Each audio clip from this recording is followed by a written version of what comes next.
Welcome to the Too Busy to Eat Show. I'm Greg Zuffalo, the host of this show.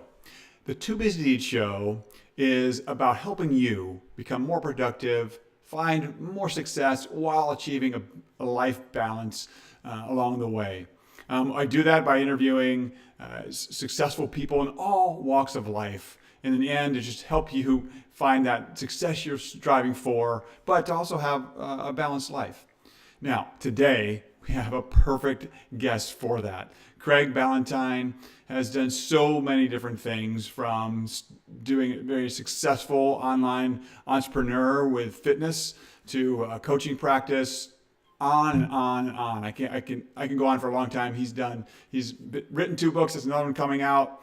Fascinating interview. If you want to be more productive, if you want to find more, he actually doesn't call it life balance, he calls it life mastery, where you're really mastering your life, not just finding balance in it. Um, it's a fantastic interview. I can't wait to share Craig with you. So let's get to the show. Well, welcome, Craig. I am so excited to have you on the Too Busy to Eat Show. Thanks for taking the time during these holiday seasons to come on the show. Oh, it's going to be a lot of fun, Greg. Yeah, and fired up. Now, this is you have your hands are in a lot of things, and I want you to share that in a second, what you kind of developed. But you have a busy season coming up and especially in the fitness industry. I mean, are you gearing up now for a lot of things coming? Yeah, the interesting thing that I found over the last 10 years of doing these transformation contests, the before and afters that everybody's seen, is that there's a certain amount of the population, and it actually is much larger than I thought, that wants to get started not on January 1st, but actually on December 26th. And I actually did a poll on my Instagram page the other day, and 73% of the people who answered the poll, and there was 100 people who answered, said they start December 26th, not January 1st. That makes sense. Because for me, my life restarted yesterday because we're recording right after Christmas. And I'm ready to rock and roll because you had a little downtime, and here we go.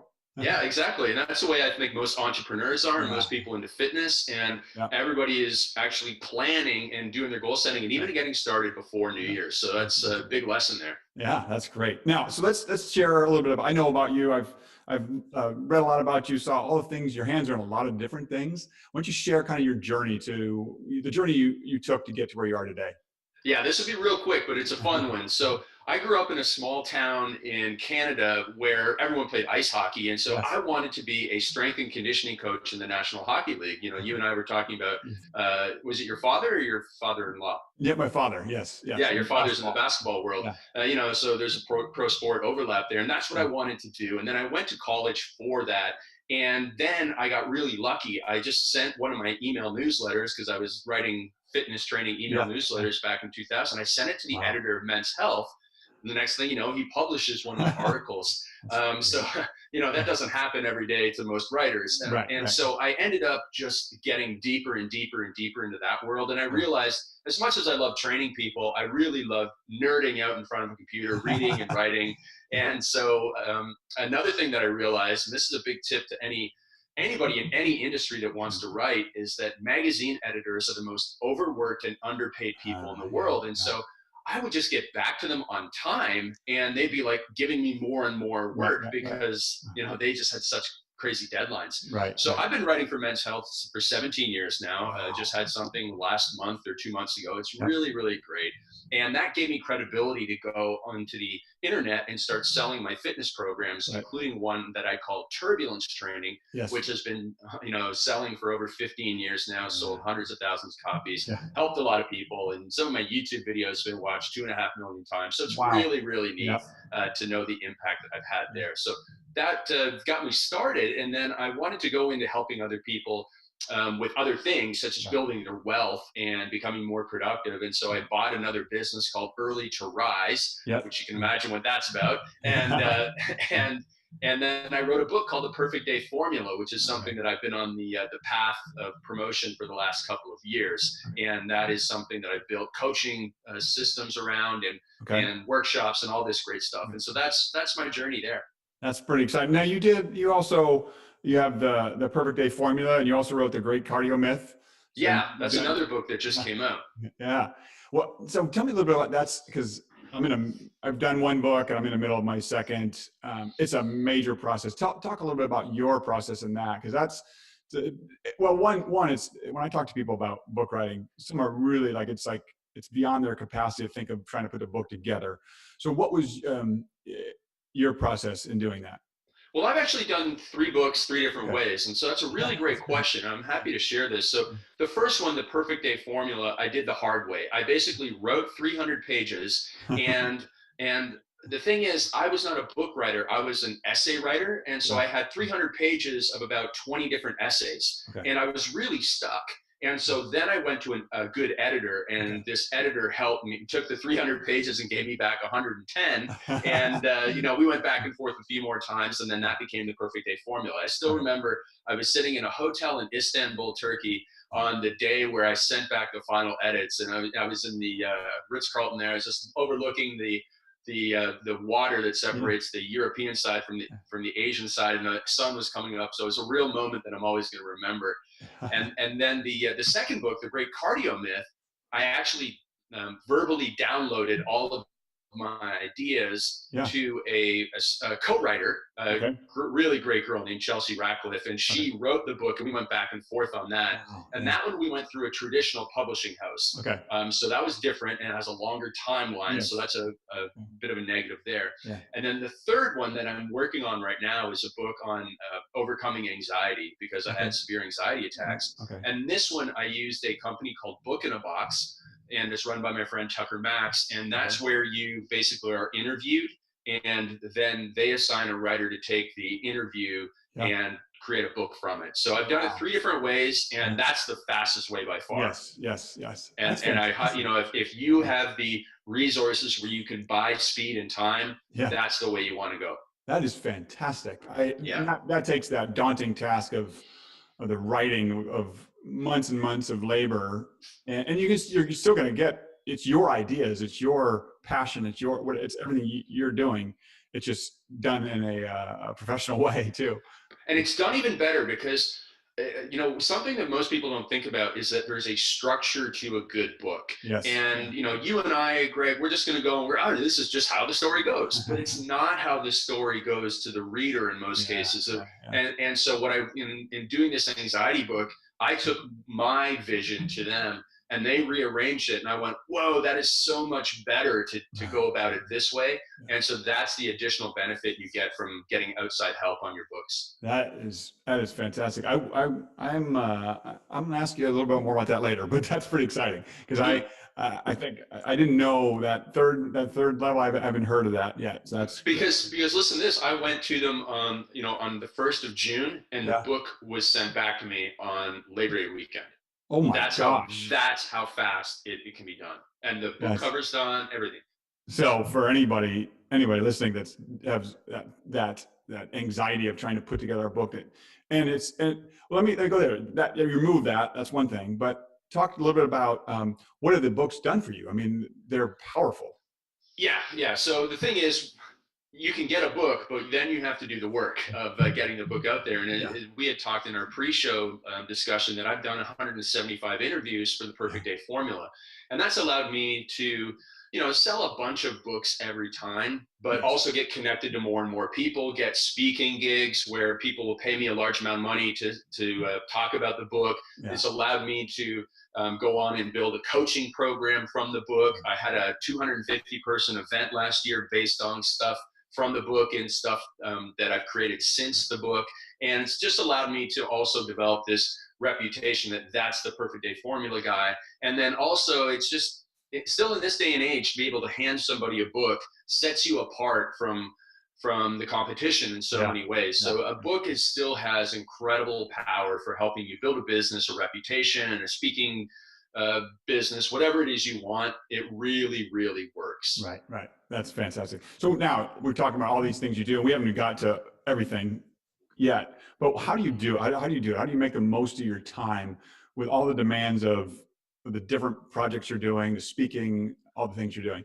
It's a self-analysis of figuring out myself and how I interact with the day. So it's circadian rhythms. It's also my preference, and it's what I'm willing to do. And so my day is not going to be your day is not going to be Joe's day is not going to be Jen's day, et cetera, et cetera. But we can all go through the same processes to figure out what our day should look like. And so I start people off with what's called a time journal, where they Okay. just write down what they're doing every 20 minutes over the course of the day and how they're feeling.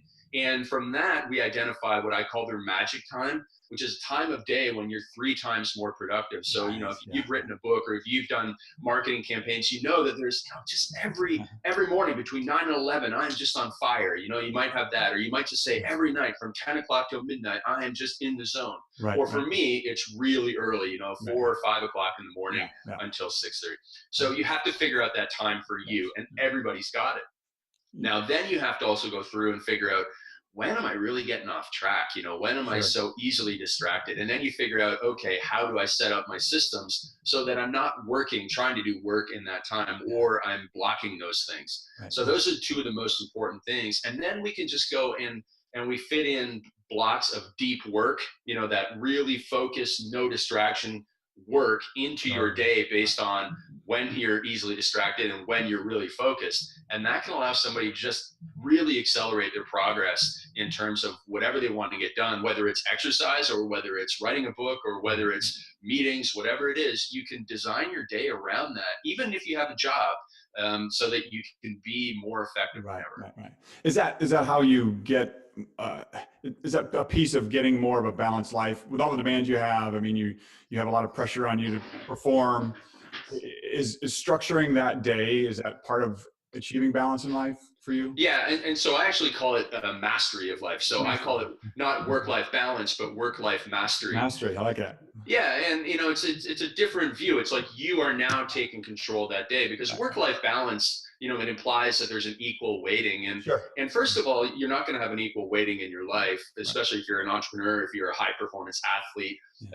In most cases, you're not. But also, most people need to think differently in that, you know, their Monday doesn't need to be the same as their Thursday. So I mean, I actually coach a lot of people to front load their weeks, where they might do a 10 or 12-hour day on Monday so that they can do a 4-hour day on Friday. Right. And that's just totally different thinking. I'm like, oh my goodness, I never even thought of that, you know, I don't have to do 8 till 5 every day. No, it's, you know, you can get that control. And then you have that work-life mastery where it's, you know, if you want to take every Wednesday off and go to the movies, you can do it by structuring certain things. So that's what it's all about to me. I love that, the mastery. I mean, it gives you, to me, it's like, well, becoming a master of it instead of just trying to manage it. You're mastering it. I love that. Right, now you're totally in control of it. It's even just this reframe of time in your mind. It's like, time is not something happening to you. You are happening to time, and you are controlling it. And another thing is that most people who struggle say they're going to try and find time for something. But if you try and find time, you never will. I mean, it's not like it's hidden under the bed with your ab roller or whatever, you know. You have to make time. You have to make time. You have to proactively make time. Yes, that's great. When are you? What's your? You said early morning. You're most productive that early morning. No distractions. Now I will say there is something very powerful about a deadline. So you know, if you gave me, you know, 1,000-word project at 8 o'clock at night and said you have to have this done by 10, I'd get it done. It wouldn't be comfortable, but I'd get it done. So there is a power of a deadline. But for me, first thing in the morning, you know, I believe in your subconscious can do a little bit of work overnight. So I just wake up and some morning it just flows out of me. And to me, that's, you know, there's an old saying, whether it's Mark Twain or whether it was the personal development coach Brian Tracy who said it first, but you should eat that frog first thing in the morning. You know, I love that. I love Brian Tracy, and I love that his teaching on that book on Eat the Frog. It's just great. So simple. So simple. And so I do that because I can get distracted and weak and lazy like the best of them. And so that's why I do the hard things first in my morning, get that done. And I know, you know, it doesn't matter how crazy the rest of the day goes. You know, I could lose power, I could lose internet, you know, I could have a whole bunch of fires in my business, but I've already got that victory. That's fantastic. What about, I mean, obviously your life, big part of your life is exercise and nutrition. What role does exercise and nutrition play for you in productivity? It's a huge part of it. But before I go down that, I'll even say that there was one other factor which is related that was actually even more important for all day energy. And it was when I started going to bed and at the same time every night and getting up at the same time every day. And nothing had an effect on my all day energy levels like that. Right. I was no longer struggling to fall asleep on a Sunday night because I had slept in a couple hours on Saturday morning. That can just throw you off. Yeah. And then the next thing you know, it's not until Wednesday you're back on track. Right. So when I finally did that, and I mean, there's going to be nights when you're going to be out later. Don't get me wrong. There's going to be at least 2 nights a week probably. But try and stick to that wake up time as close as possible. Have a nap, go to bed earlier the next night. Right. That was huge for me. And then, it's just figuring out what's the right nutrition program for me. Very similar to doing the time journal. You should do a food journal, and you'll figure out, when I eat this is how I feel after. You make that cause and effect. And the next thing you know, you're like, okay, I'm going to stop drinking caffeine after noon because, or at 12 o'clock because I don't want to be tossing and turning in bed at night because of the caffeine. So, it's very simple to figure out what's the right nutrition, and then consistent exercise, just consistent movement, so that we don't get bad posture and so that we have that energy. And if you go back in time and you look at the most creative people in history, from composers to writers like Charles Dickens, most of these people, they did about 3 to 4 hours of work, and then they went for hour to 3 hour walks in the afternoon. And so there's something really important about that creative alone time away from the work. I love that. That is great. That is really good. What routines do you have? We just talked about your sleep routine. What routines do you have in your day to help you maintain that high productivity? Yeah, so I mean, I just set my day up where it's the work first, then I reward myself. So I usually do work and reward. Right. Yeah, and I do a little bit of meditation in the morning. I walk my dog, then I have breakfast, and then I go back to work. Then I like to exercise right before lunch, and then in the afternoons, I'm all written out in the afternoons, and then I'm on East Coast time, so I'm doing this in the afternoon because I usually schedule a couple of podcasts or meetings or phone interviews back to back in the afternoon from about 2 to 4, and then I'm done, and then I just try and I follow this formula that I have in my book called the 10-3-2-1-0 formula for sleep, and that's 10 hours before bed, there's no more caffeine. 3 hours before bed, I stop drinking alcohol and no more heavy meals. So making sure that you allow your digestion to be okay and you don't have alcohol impacting your sleep cycle. 2 hours before bed, no more work. An hour before bed, no more electronics, no more artificial light. And then in the morning, no hitting the snooze button. And if I follow those, I sleep great, have tons of energy, and I'm ready to rock and roll. So sleep, I mean, it's all important, the sleep, nutrition, exercise, but you would say that first step would be get the sleep down. Yeah, because I rejected that advice for like 7 years because I was told it when I was 25 and I didn't take it up until I was 32. I was still a young guy and living in the big city and didn't want to listen to that. But at the same time, I was also eating very, very well and I was exercising consistently, but I still wasn't, back on track from the weekend until Wednesday. And then I finally made that switch and that was huge. Yeah, that's great. That's great. I'm fascinated, and the people listening, we got entrepreneurs, business people, people that are on the go. Talk a little bit about your newest book, the anxiety book. I bet a high percentage of people listening battled with anxiety. I personally have had the battle with anxiety too. Tell a little bit about that journey, and not just the book, about your personal journey there, and how much you want to share, but. Yeah, sure. I mean, I'll tell everybody everything because to me, this is a real pet project for me because I get text messages and Facebook messages from people in emergency rooms all the time because I've told this story, openly that it happened to me when I was 30 years old. I was a young man. I had more money than I knew what to do with because of my online fitness business, and then I was able to quit my job as a personal trainer. And then I had too much freedom. I had the paradox of freedom, which is when I could work all the time and I could go out every night. And so there was too much freedom. And then I went and woke up one morning and I had this sense of impending doom. And that's the only way I could describe it. And it got worse and worse and worse. And for 6 weeks straight, I felt like I was having a heart attack. Tight chest, elevated heart rate, couldn't breathe, tingling from the top of my head down to the end of my fingertips, 24 hours a day for 6 weeks straight. And I went to the emergency room twice, said I was having a heart attack. They did some tests, said there was nothing physically wrong with me. And then I realized I was just living poorly and I wasn't breathing properly. That was a big thing I had to learn, was breathing properly Right. through meditation, Yes. yoga, qigong, all this stuff. Because when you breathe from your belly, in through your nose, into your belly, you slow down your parasympathetic nervous system, and so that helps you relax. Yeah. But when you breathe short and shallow from your upper chest because of bad posture or just because you're not opening up, that actually increases adrenaline in the body and increases your Right. sympathetic nervous system and makes you more stressed out Right. and leads to more anxiety. So once I learned how to breathe properly, and once I understood there was nothing physically wrong with me, and once I started to slow down and get more structure in my life, then I was able to overcome the anxiety. And so that's what I teach people. And a lot of it is making sure that you don't get stuck inside your own head. No. When I first had the anxiety, I lived in a very small apartment in Toronto, and I would just pace and it would just make it worse. Right. And when I would go outside, and even if it was like freezing cold out like it is today and like it was on that night I first went to the emergency room back in 2006, as soon as I walked outside, it was a massive reduction in stress on me. And it's just Right. like, oh man. And so it's Right. getting outside, but also getting out of your own head as Yes. well. Yeah. Sorry about that. No problem. No problem. Yeah, so it was getting outside of my own head Yeah. and then getting outside physically. And so now I tell people, you need to be generous. You need to be thinking about other people's problems, because if you're thinking about other people's problems and solving their problems, you're not going to be thinking about your own. And Right. it's gonna have a reduction. It's Yeah. not going to completely eliminate it, but then you add in good exercise Sure. and good breathing and nutrition and all that stuff, and you'll overcome it. I love it. And it's a similar very similar to the experiences you went through. I can relate. Visit to the emergency room and the advice, like, the breathing, get on your own head. I love that. Yeah. Now, the book, what is the book? What's it geared? Who's it geared towards? What is it? Who's it best suited for?